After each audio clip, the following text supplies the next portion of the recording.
Hello everyone, आज है 13 जनवरी और आज इस वीडियो में हम बात करेंगे इरकॉन इंटरनेशनल के बारे में। देखिए, छोटा सा सरकारी शेयर है ये। 46 रुपीज़ के आसपास ट्रेड कर रहा है, लेकिन इसने जो बड़ा पैसा बना कर दिया है पिछले साल, अगर हम बात करें तो वो डिविडेंड से बना कर दिया है। शेयर प्राइस में कोई उतना बड़ा जंप नहीं आया है, लेकिन डिविडेंड अगर देखें तो डिविडेंड इसने आपको काफी बड़ा पे किया है, तकरीबन 12% के आसपास का। मतलब अगर आप देखने जाओ तो बैंक भी आपको तकरीबन एफडी में भी आपको 6-7% का रिटर्न मिलता है, लेकिन इसने 12% का आपको सिर्फ डिविडेंड से रिटर्न दिया, उससे ज्यादा का दिया हुआ है।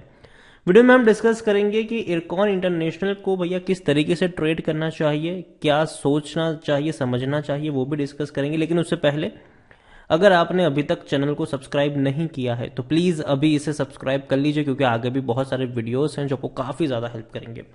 तो इरकॉन का शेयर जो है वो 46 रुपीज़ के आसपास ट्रेड कर रहा है और पिछले एक महीने में देखें तो पिछले एक महीने में इरकॉन इंटरनेशनल के शेयर में कोई बड़ा ग्रोथ नहीं है। जहां पे ट्रेड कर रहा था टूट के बिखरा वापस वहीं पे पहुंचा, उसी के आसपास है। देखो, ये जो लेवल है ना 47, 46, ये अगर हम बात करने जाए तो कहीं ना कहीं प्रॉफिट बुकिंग का लेवल है। उस चीज को याद रखें कि एक साल में सिर्फ 2% का ग्रोथ है, और जब भी इसके आसपास पहुंचा है हल्की सी गिरावट जरूर आई है। लेकिन लेकिन लेकिन लेकिन लेकिन अगर ये शेयर आपको 40 और 45 के बीच में मिल रहा हो तब इसको छोड़ना नहीं चाहिए। तब ये बहुत ही बेहतरीन शेयर बन जाता है, क्योंकि अगर देखें तो 40 का लो है एक साल में और 53 का हाई है। प्राइस रेंज में कोई बहुत बड़ा जंप नहीं आया है, लेकिन कई बार तेजी गिरावट के चूहे बिल्ली का खेल चला जरूर है। इरकॉन के बारे में देखें तो स्मॉल कैप शेयर है, 4,400 करोड़ के आसपास का इसका मार्केट कैप है। वॉल्यूम भी बहुत कम है, 9.5 लाख के ही वॉल्यूम्स है, जबकि भैया बहुत ज्यादा वॉल्यूम ट्रेडिंग देखने को मिल रही है हमें मार्केट में, लेकिन इरकॉन में उतनी ज्यादा वॉल्यूम ट्रेडिंग देखने को नहीं मिली है। प्रमोटर के पास 73.18% की होल्डिंग है, 2.30% की होल्डिंग एफआईएल्स के पास है, 0.02 म्यूचुअल फंड। हालांकि ये पुरानी शेयर होल्डिंग पैटर्न है सितंबर की, दिसंबर की अभी तक आई नहीं है, और देखते हैं कि कैसी होल्डिंग आती है। सरकारी कंपनी है तो जाहिर सी बात है भैया प्रेसिडेंट ऑफ इंडिया ही देखने को मिलेंगे सबसे बड़े प्रमोटर, और एक भी शेयर गिरवी नहीं है। डिविडेंड से इसने माला माल बनाया है, वो भी हम बात करेंगे। लेकिन उससे पहले अगर देखें तो बेचने की सलाह कोई नहीं दे रहा है, मैं अभी नहीं दे रहा हूं। मुझे लगता है कि इसको भैया लॉन्ग टर्म के लिए होल्ड करना चाहिए।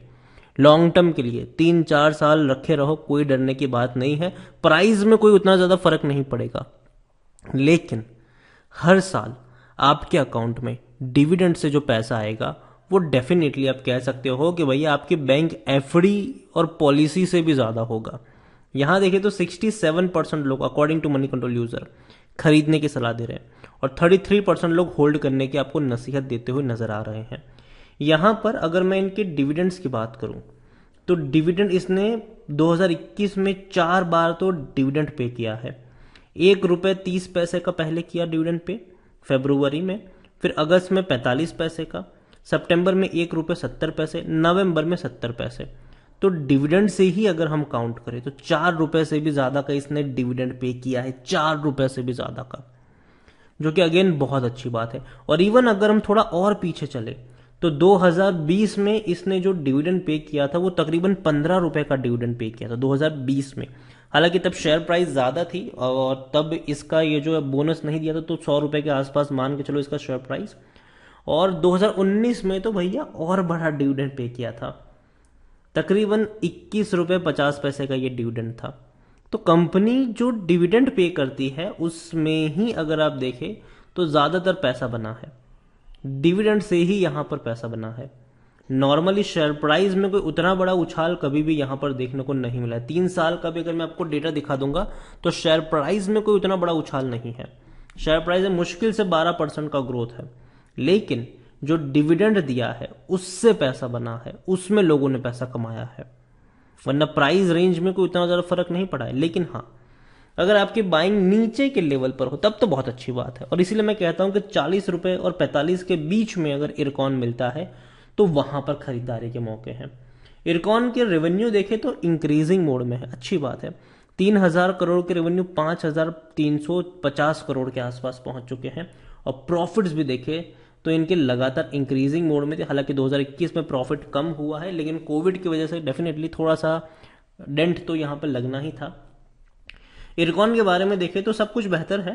पी रेशियो इसका सिर्फ 11 का है, जो कि अगेन बहुत अच्छी बात है, क्योंकि सेक्टर पी 71 है।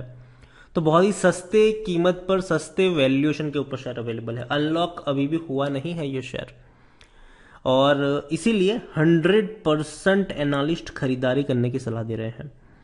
करंट प्राइस कम है इंस्ट्रिक वैल्यू से, जो कि अच्छी बात है। लॉन्ग टर्म में बैंक एफडी से भी अच्छा पैसा इसने बनाकर दिया है, और जो पैसा बना है, जो मैंने आपको पहले ही कहा, वो बना है डिविडेंड से। अच्छा डिविडेंड तो पे कर ही रहा है, खरीदने का सही मौका है, क्योंकि शेयर ओवरबॉट जोन में नहीं है, कोई भी रेड फ्लैग यहां पर नजर नहीं आ रहा है। अगर मैं इरकॉन के बारे में देखूं तो जो इसकी शेयर होल्डिंग है, शेयर होल्डिंग अगर हम देखें तो अच्छी खासी होल्डिंग प्रमोटर और हर कोई लेकर बैठा हुआ है। और देखो इरकॉन मुझे पसंद आता है, लेकिन लॉन्ग टर्म के लिए। अगर मैं कह दूं अगर आपका नजरिया शॉर्ट टर्म का है तो भैया भूल जाइए इसको, ज्यादा आपके काम का शेयर नहीं है। लॉन्ग टर्म में अगर आपको बैठे बिठाए, मतलब अगर हम बात करें, देखो आपको अगर आप SIP करते हो, म्यूचुअल फंड भी करते हो, तो उससे ज्यादा क्रेडिट कार्ड जो ये बोनस आपको पे करता है। तो मैं यही कहूंगा कि लॉन्ग टर्म के लिए इरकॉन मुझे पसंद आता है, लेकिन जो प्राइस है खरीदारी की वो 40 से 45 के बीच में होनी चाहिए, उससे महंगी नहीं। 46 मुझे लगता है कि वेट करें, अगर आपको 45 के नीचे प्राइस मिलती है तो आप खरीदारी करने की कोशिश करें। अभी जल्दबाजी करने की जरूरत नहीं है, लेकिन इसका मतलब ये भी नहीं कि खरीदा हो तो बेच दो, रखे रहो इसको, लॉन्ग टर्म के लिए अच्छा है ये शेयर। और प्राइस में आपको ज्यादा मूवमेंट नहीं देखने को मिलेगा। काफी लोग यहाँ पे फ्रस्ट्रेट भी हो जाएंगे अगर आप हर रोज अपना डीमेट अकाउंट ओपन करके चेक कर रहे हो कि भैया साल में तो यही है, तो आप अपना बैंक स्टेटमेंट चेक कर लीजिएगा एक बार कि कितना डिविडेंड आया है। तो अगेन इसका जो फायदा है वो आपको अपने डीमेट अकाउंट में नहीं दिखेगा, वो आपके अपने बैंक स्टेटमेंट में दिखेगा जब डिविडेंड आएगा। ऐसा ही एक छोटा सा शेयर है RVNL, 35 रुपए का है। ये भी मुझे पसंद है लॉन्ग टर्म के लिए, और ये भी अगर देखा जाए तो इसका भी पी जो रेशियो है वो 8 का है और सेक्टर पी 28 का है, और यहाँ पर भी 100% एनालिस्ट खरीदारी करने की बात कर रहे हैं। लॉन्ग टर्म में इसने भी पैसा बना कर दिया है, खरीदने के यहाँ पर भी सही मौके हैं।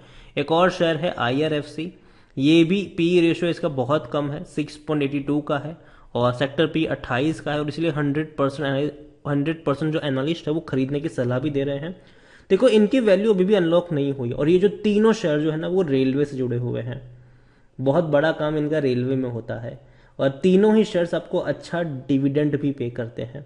तो नजर रखिए तीनों के ऊपर। और इरकॉन जो है, अगेन मैं कह दूं, यहां पर शेयर प्राइस बढ़ने से फायदा नहीं पहुंचने वाला है, हालांकि उतना ज्यादा बढ़ेगा भी नहीं।